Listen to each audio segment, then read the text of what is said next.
Morning everyone. आज जो last video दो वीडियोज़ में आपको पॉलीन्यूक्लियर हाइड्रोकार्बन स्टार्ट किए हैं, उसी से कंटिन्यू आगे करेंगे। पहले वाले जो वीडियो था आपका, इसके जो पहले वाला जस्ट वीडियो था उसमें नेप्थलीन के बारे में हमने स्टार्ट कर दिया था। नेप्थलीन आपकी उसकी कैसे स्ट्रक्चर की डिटर्मिनेशन हुई थी, कैसे फिर उसका ऑर्बिटल, दूसरे वीडियो में था आपका कैसे आपका ऑर्बिटल स्ट्रक्चर क्या है, उसका मॉलिक्यूलर स्ट्रक्चर क्या है, एंड देन कैसे उसको हम प्रिपेयर किए जाते हैं। ये लास्ट 2 वीडियोज़ में आपको अपलोड किया, आपको मैं सेंड किया। अब नेप्थलीन के आगे क्या उसकी प्रॉपर्टीज़ होती है उसको हम देखेंगे। तो नेप्थलीन के जो पहले देखेंगे फिजिकल प्रॉपर्टीज़ जो होते हैं, ये कलरलेस क्रिस्टलाइन सॉलिड होते हैं। कलरलेस आपका कोई कलर नहीं होती है, क्रिस्टलाइन होती है एंड आपका सॉलिड होती है।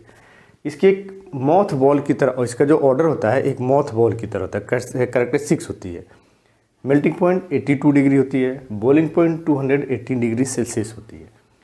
वाटर में इनसोल्यूबल है। वाटर क्या है, पोलर है, तो इट मीन्स पोलर में क्या है, इनसोल्यूबल है। नॉन पोलर जैसे ईथर है, बेंजीन है, इसमें क्या है, इनसोल्यूबल। आपके ईथर बेंजीन किस कैटेगरी में आते हैं, नॉन पोलर। तो आप ये भी लिख सकते हैं it is insoluble in polar and polar solvents and soluble in non polar solvents like benzene, ether. Soluble ये होता है इथेनॉल में, लेकिन कब, जब इसको हम बहुत ज़्यादा हीट करेंगे, आपका जब बॉयल करने लगेगा इथेनॉल, उसमें जब इसको डालेंगे तब जाके क्या करेगा, आपका सोल्यूबल होगा। तो ये इसकी फिजिकल प्रॉपर्टीज होती है। देन आपका जो केमिकल प्रॉपर्टीज मेन है, बेसिकली 3 आपकी ये केमिकल प्रॉपर्टीज शो करता है। सबसे पहला जो मेन है वो है इलेक्ट्रोफिलिक सब्स्टिट्यूशन रिएक्शन। जैसे बेंजीन आपको शो करता है, बेंजीन में आपको मालूम है बेंजीन इलेक्ट्रोफिलिक मीन्स इलेक्ट्रोफाइल कोई बेंजीन के एक या एक से ज़्यादा हाइड्रोजन को क्या करता है, रिप्लेस करके आपका सब्स्टिट्यूटेड प्रोडक्ट बनाता है। सिंस इलेक्ट्रोफाइल आपको क्या करता है, उसको इलेक्ट्रोफाइल आपको मालूम होना चाहिए। Electro means electron, phile means to attract, तो इलेक्ट्रॉन को जो अट्रैक्ट करेगा। तो इलेक्ट्रॉन के ऊपर क्या है, नेगेटिव चार्ज। तो नेगेटिव चार्ज को अट्रैक्ट कौन करेगा, पॉजिटिव चार्ज वाला, जिसके ऊपर पॉजिटिव चार्ज है, मीन्स कैटायन आपके। तो आपके इलेक्ट्रोफाइल जो होते हैं आपके, जैसे बेंजीन, इसी में आपका बेंजीन या नेप्थलीन के एक हाइड्रोजन या एक से ज़्यादा हाइड्रोजन को इलेक्ट्रोफाइल रिप्लेस करेगा, खुद जाके उस पोजीशन पर जुड़ जाएगा। तो ऐसे रिएक्शंस को बोलते हैं हम electrophilic substitution reaction. Same reaction ये आपका शो करता है नेप्थलीन भी। अब कहाँ पर शो करेगा, इसकी पोजीशन क्या होगी ये देखेंगे। तो एक्चुअल में ये जो पहली पोजीशन नेप्थलीन की, एक और ये 2 पोजीशन 1 2 3 4 5, तो वह यहाँ से काउंट कीजिए या फिर यहाँ से काउंट कीजिए, पोजीशन दोनों की बराबर हो जाती है। तो ये दोनों पोजीशन 1 पोजीशन 2, यही 2 आपके कार्बन के पोजीशन है जहाँ पर इलेक्ट्रोफाइल के अटैक की मोस्ट चांसेज है। अब इन दोनों में कौन सा होगा उसके लिए फिर हम ये देखते हैं। जैसे सपोज मान लो ये पहला आपका, तो ये कार्बन नंबर 1 है, यहाँ पर इलेक्ट्रोफाइल अटैक किया, तो ये आपका कार्बोनियम आयन बनाया। आपका जो इंटरमीडिएट होता है ये कार्बोनियम आयन बनाया इसे। अब ये जो पाई बॉन्ड है, ये पाई बॉन्ड यहाँ शिफ्ट करेगा। ये जो पॉजिटिव चार्ज क्रिएट हुआ due to the attack of electrophile, होता है क्या एक्चुअल में, ये जो पाई इलेक्ट्रॉन है, ये पाई इलेक्ट्रॉन आपका क्या होगा, इसके पास आएगा, इस नंबर 1 कार्बन के पास। तो 1 नंबर 1 कार्बन के पास आएगा तो यहाँ पर नेगेटिव चार्ज आएगा, इसके ऊपर नंबर 2 के ऊपर पॉजिटिव चार्ज आएगा। तो ये आपका कार्बन, आपका इलेक्ट्रोफाइल क्या चाहिए, इसको इलेक्ट्रॉन की कमी है, तो इस नंबर 1 कार्बन नेगेटिव चार्ज है, इसके ऊपर अटैक करेगा और ये आपका पहला इंटरमीडिएट कार्बोनियम आयन बनाया। देन ये शो करता है रेजोनेंस। ये डबल बॉन्ड जो है पाई इलेक्ट्रॉन यहाँ शिफ्ट होगा और ये आपका जो है पॉजिटिव चार्ज यहाँ पर शिफ्ट होगा और ये दूसरा इंटरमीडिएट बना लेता है। और लास्टली फिर क्या होता है, ये हाइड्रोजन यहाँ से क्या होता है, एलिमिनेट हो जाती है एज सच। और एलिमिनेट होने के साथ साथ क्या करता है, यहाँ पर ये आपका जो इलेक्ट्रॉन आपका जो बॉन्ड बनाने में इन्वॉल्व होता है, इलेक्ट्रॉन इसी कार्बन के साथ रहता है। एंड देन आपका फिर ये आपका फिर से डबल बॉन्ड ये बना लेता है, आपकी स्ट्रक्चर एरोमेटिक आ जाती है। ये चीज़ आपने बेंजीन में पढ़ी है, क्योंकि क्यों इलेक्ट्रोफिलिक सब्स्टिट्यूशन शो करता है। तो ये रीज़न यही था कि अपनी एरोमेटिसिटी को रिगेन करने के लिए ये क्या करता है, हाइड्रोजन को एलिमिनेट कर देता है। और हाइड्रोजन को एलिमिनेट करने के बाद ये क्या होता है, फिर से एरोमेटिक। ये दोनों एरोमेटिक नहीं है, इन दोनों को अगर आप देखेंगे तो ये एरोमेटिक नहीं है, लेकिन जैसे हाइड्रोजन को एलिमिनेट किया ये एरोमेटिक में कन्वर्ट हो जाता है। तो ये 2 आपका कंपाउंड बनाया, 2 इंटरमीडिएट बनाया। अब कार्बन नंबर 2 पर देखिए, यहाँ भी सेम होता है, मतलब ये नेगेटिव चार्ज इस पाई इलेक्ट्रॉन इस नंबर 2 कार्बन पर आएगा, नंबर 1 पर क्या हो जाएगा, प्लस आएगा और ये इलेक्ट्रोफाइल यहाँ अटैक करेगा, ये इंटरमीडिएट, यहाँ पर ये से पॉजिटिव चार्ज है। अब जैसे इस केस में यहाँ पर पाई बॉन्ड के यहाँ मूवमेंट हुई है, यहाँ पर ये मूवमेंट नहीं हो सकती है, क्योंकि मूवमेंट होने के बाद यहाँ पर अगर आता है तो ये आपका स्ट्रक्चर पॉसिबल नहीं है। ये चीज़ यहाँ पर नहीं आ सकती, ये पाई बॉन्ड यहाँ आपका, क्योंकि यहाँ पर जब जाएगा ऐसे शिफ्ट होगा तो ये यहाँ पर शिफ्ट नहीं हो, यहाँ पर नहीं जाएगा, यहाँ पर जाएगा। तो इस कार्बन की वैलेंसी देखेंगे 1 2 3 2 5 हो जाएगी, बल्कि वैलेंसी कितनी होती है, 4 होती है।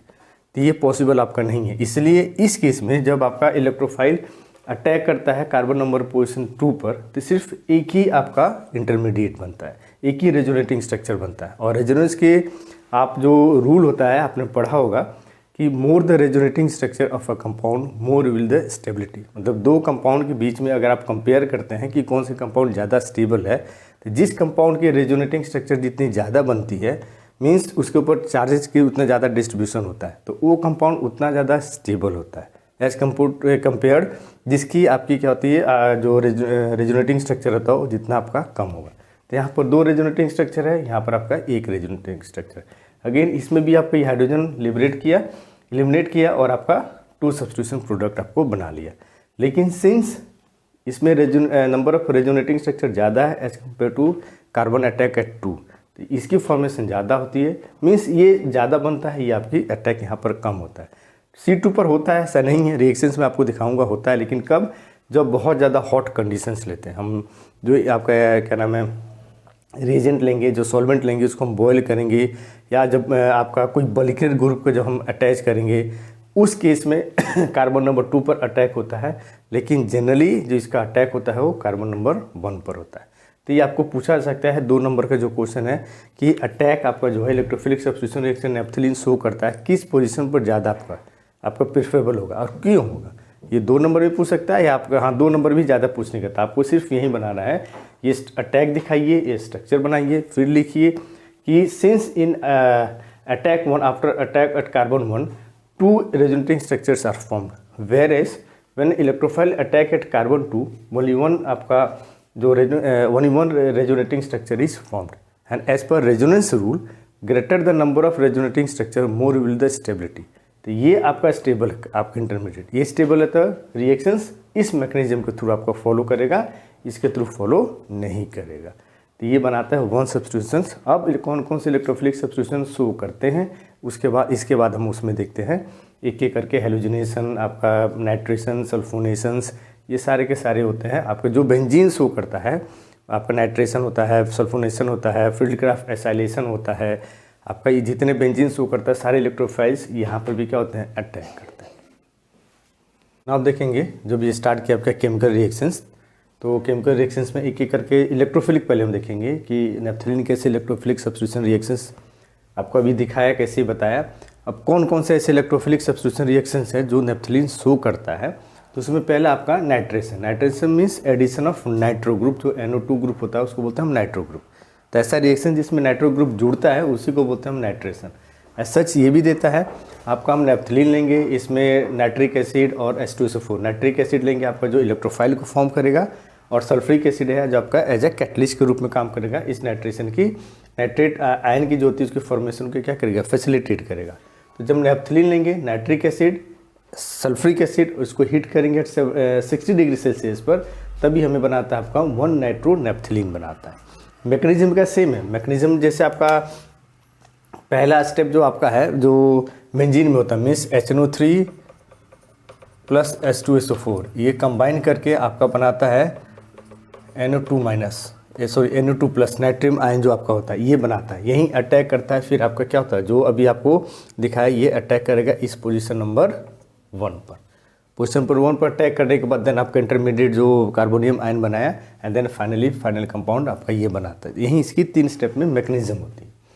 देन सल्फोनेशन, ये थोड़ा भी जैसे आपको बताया कि बेसिकली या मोस्टली क्या होता है, नंबर 1 पोजीशन पर आपको इलेक्ट्रोफाइल की अटैक होता है, लेकिन जब आप उसको टेम्परेचर हाई करेंगे या जब आप बल्कियर ग्रुप लेते हैं तो उस केस में आपका 2 नेप्थलीन आपका क्या नाम है सब्स्टिट्यूटेड प्रोडक्ट देता है। तो ये चीज़ हमें देखने को मिलती है सल्फोनेशन में।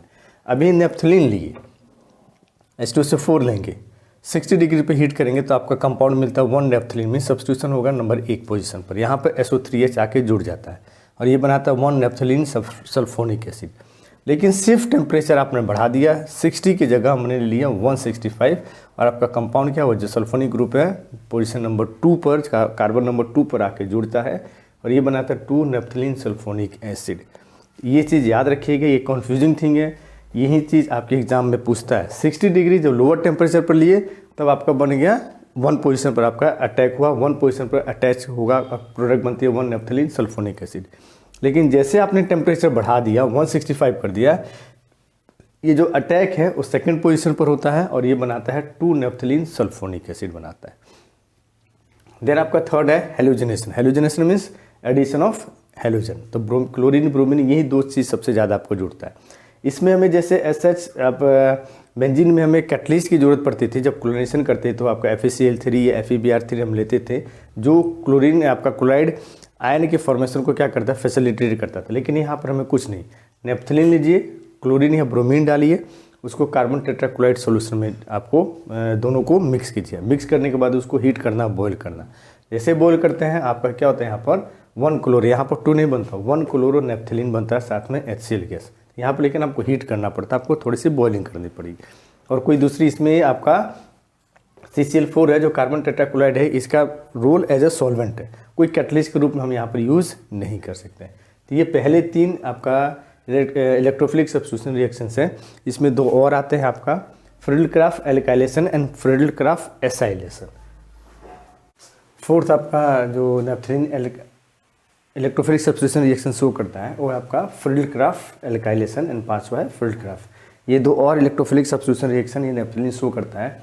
एल्काइलेशन आपको मालूम है एल्काइल ग्रुप, R ग्रुप को बोलते हैं एल्काइल, जहाँ पर CH3 C2H5 इन ग्रुप को बोलते हैं। तो किसी भी कंपाउंड में आपका एल्काइल ग्रुप का जो एडिशन होता है उसी रिएक्शन को बोलते हैं हम एल्काइलेशन। तो यहाँ भी यही है, नेप्थलीन लेंगे, एल्काइल हैलाइड लेंगे। लेकिन यहाँ पर ध्यान वाली देने की बात है कि मिथाइल हैलाइड हम नहीं लेंगे, एक्सेप्ट मिथाइल हैलाइड। इसको छोड़ के बाकी जो हम अल्काइल हैलाइड लेंगे, जैसे इथाइल हो गया, प्रोपाइल हो गया, ब्यूटाइल, ये ले सकते हैं, लेकिन मिथाइल नहीं, ये नहीं देता है।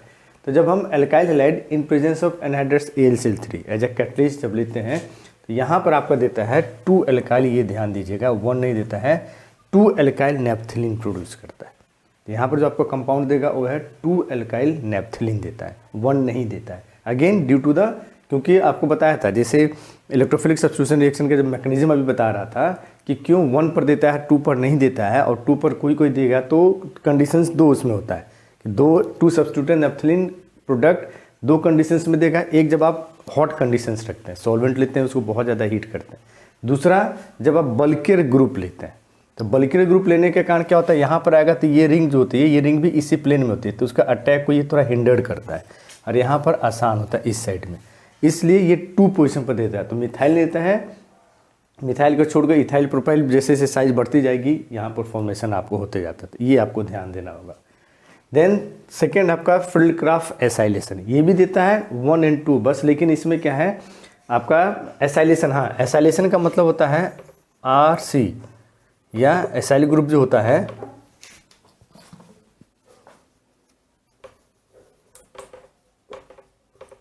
RC डबल बॉन्ड O, इस ग्रुप को बोला जाता है एसाइल। तो addition of this group is known as acetyl. जैसे ये आपका ये एसिटाइल क्लोराइड है, एसाइल एसिटाइल हो गया, आप इसकी जगह कुछ और इथाइल लीजिए तो इथाइल आपका क्लोराइड, ऐसे करके आपका लिखते जाते हैं। तो इस ग्रुप का एडिशन होती है। अब यहाँ पर 2 प्रोडक्ट हमें मिल रहा है, सिर्फ डिफरेंस क्या हो रहा है, पहले वाले में देखिए नेप्थलीन लिए, एसिटाइल क्लोराइड लिए, AlCl3 लेंगे, और एज ए सॉल्वेंट हम कार्बन डाइसल्फाइड लेंगे। हमें प्रोडक्ट दिया 1 एसिटाइल नेप्थलीन दिया। लेकिन वहीं कार्बन डाइसल्फाइड की जगह जब हम सॉल्वेंट को चेंज करते हैं और लेते हैं नाइट्रोबेंजीन, ये कंपाउंड आपने ले लिया, नाइट्रोबेंजीन एज ए सॉल्वेंट ले लिया। जैसे आपने सॉल्वेंट चेंज किया, बाकी आपका जो रिएजेंट है AlCl3 सेम है, रिएक्टिंग स्पेसिस है एसिटाइल क्लोराइड, ये भी सेम है, प्रोडक्ट आपका बन जाता है एसिटाइल 2 एसिटाइल नेप्थलीन बन जाता है।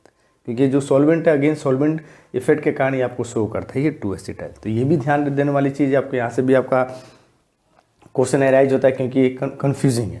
कन्फ्यूजिंग इसलिए क्योंकि सिर्फ सॉल्वेंट चेंज की आपकी पोजीशन, जो अटैकिंग ग्रुप है, जो इलेक्ट्रोफाइल की पोजीशन है वो चेंज हो जाती है। Carbon disulphide position 1, nitrobenzene position 2 पर आपका होता है। यहाँ भी है एल्काइल में, फ्रिडल-क्राफ्ट एल्काइलेशन में नंबर 1 पोजीशन पर नहीं, नंबर 2 पोजीशन पर जुड़ता है। क्यों जुड़ता है? क्योंकि आपका जो एल्काइल ग्रुप है एक्सेप्ट मिथाइल, ये सब क्या बल्कियर है। तो बल्कियर होने के कारण पोजीशन 1 पर उनकी आपकी अटैक नहीं हो पाता है due to this benzene ring जो इसके साथ अटैच है, ये स्टेरिक हिंड्रेंस कॉज करता है। तो ये सेकेंड पोजीशन पर आपको आके अटैक करता है। तो ये 2 इलेक्ट्रोफिलिक सब्स्टिट्यूशन, तो ये 5 आपके इलेक्ट्रोफिलिक सब्स्टिट्यूशन रिएक्शन है जो शो करते हैं आपके क्या, ये नेप्थलीन शो करते हैं। अब इसमें 2 रिएक्शंस और हो गए हैं जो इलेक्ट्रोफिलिक नहीं है, सिंपल जनरल रिएक्शन है, रिडक्शन एंड ऑक्सीडेशन। अब ये 2 रिएक्शंस हैं जो इलेक्ट्रोफिलिक सब्स्टिट्यूशन रिएक्शन नहीं है, उसका अपना अलग है। अभी अब तो जो देखा हुआ था 5 जो रिएक्शंस आपको मैंने शो किया, बताया, वो था इलेक्ट्रोफिलिक सब्स्टिट्यूशन रिएक्शंस। अब है reduction and oxidation. Reduction means addition of hydrogen, simple सी बात है। रिडक्शन का आपने पढ़ा होगा, रिडक्शन ऑक्सीडेशन दोनों अपोजिट एक दूसरे को होते हैं। रिडक्शन आपका एडिशन ऑफ हाइड्रोजन या रिमूवल ऑफ ऑक्सीजन, ऑक्सीडेशन क्या होता है? एडिशन ऑफ ऑक्सीजन या रिमूवल ऑफ आपका हाइड्रोजन। तो यहाँ पर नेप्थलीन दोनों के केस में, रिडक्शन ऑक्सीडेशन दोनों केस में अलग अलग कंडीशंस, अलग अलग आप रिएजेंट लेंगे तो आपके प्रोडक्ट अलग अलग बनते हैं। जैसे देखिए इसमें नेप्थलीन रिडक्शन में नेप्थलीन है, सोडियम मेटल लेंगे, हीट करेंगे और एज ए सॉल्वेंट हम आइसोपेंटेनॉल लेंगे, उस केस में प्रोडक्ट बनता है टेट्रालीन बनती है। लेकिन वहीं जब हम हाइड्रोजन लेंगे, प्लेटिनम लेंगे, मेटल हीट करेंगे, हाइड्रोजन लेंगे, निकल लेंगे, यहाँ भी 5 आपका रहेगा, हाइड्रोजन लेंगे, निकल लेंगे, उसको हीट करेंगे, जो आपका इसमें दोनों के केस में डेकालीन बनती है आपका प्रोडक्ट। लेकिन थोड़ा सा अंतर रहता है कि ये डेकालीन जो एक्चुअल में ये आपका बोट एंड चेयर के फॉर्म में एग्जिस्ट करता है। तो एक ही केस में आपका जब आप प्लेटिनम लेंगे तो सिस फॉर्म बनता है, निकल लेंगे मेन प्रोडक्ट इज आपका ट्रांस, ज़्यादा जो अमाउंट में बनेगा दोनों आपका सिस ट्रांस दोनों बनता है। लेकिन प्लेटिनम के साथ आपका सिस की अमाउंट ज़्यादा रहती है, निकल के साथ आपका ट्रांस के अमाउंट आपका ज़्यादा होता है। तो ये अलग अलग रिएजेंट, सोडियम आपका लिए, पेंटेनॉल लिए, टेट्रालीन बना, मेटल लिए आपका जो प्लेटिनम निकल लिए, हाइड्रोजन लिए, हीट किए, डेकालीन बना। लेकिन अगेन इसमें भी देखिए डेकालीन बन रहा है, लेकिन इसमें भी एक सिस फॉर्म बन रहा है, दूसरा आपका ट्रांस फॉर्म बना रहा है।